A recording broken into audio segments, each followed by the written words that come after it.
താൻ പട്ടിണി കടന്നാലും തൻ്റെ പാർട്ടി ജയിക്കണം എന്ന് മനുഷ്യൻ ചിന്തിക്കുന്നത് ഈ ഒരു ട്രൈബലിസം കാരണമാണ്.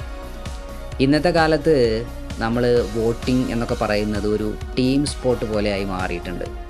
വോട്ടിംഗ് മെഷീനിന് മുന്നിൽ നിൽക്കുമ്പോൾ മനുഷ്യൻ ആലോചിക്കുന്നത് GDPയെക്കുറിച്ചോ വിദ്യാഭ്യാസ നയങ്ങളെക്കുറിച്ചോ അല്ല, മറിച്ച് ഞാൻ എൻ്റെ ടീമിനെ തോൽപ്പിക്കില്ല എന്ന വികാരമാണ് അവിടെ ജയിക്കുന്നത്.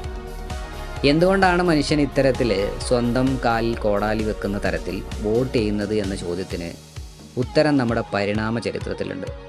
പണ്ട് കാട്ടിൽ കഴിഞ്ഞിരുന്ന കാലത്ത് ഒരു ഗ്രൂപ്പിൽ നിന്ന് പുറത്താക്കപ്പെടുക എന്നാൽ അതിൻ്റെ അർത്ഥം എന്തായിരുന്നു? മരണം.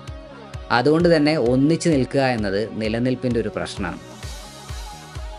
സോ വോട്ടിങ്ങിൻ്റെ കാര്യത്തിൽ മനുഷ്യൻ വെറും ഒരു റാഷണൽ അനിമലാണെന്ന നമ്മുടെ ധാരണ തിരുത്തേണ്ടി വരും. നമ്മൾ സോഷ്യൽ അനിമൽസാണ്.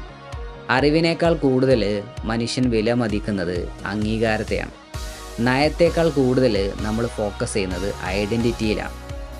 ഈ സത്യം തിരിച്ചറിയുന്നത് ഒരുപക്ഷെ നമ്മുടെ വോട്ടിംഗ് രീതികളെക്കുറിച്ച് കൂടുതൽ ആഴത്തിൽ ചിന്തിക്കാൻ സഹായിച്ചേക്കാം. Think about it.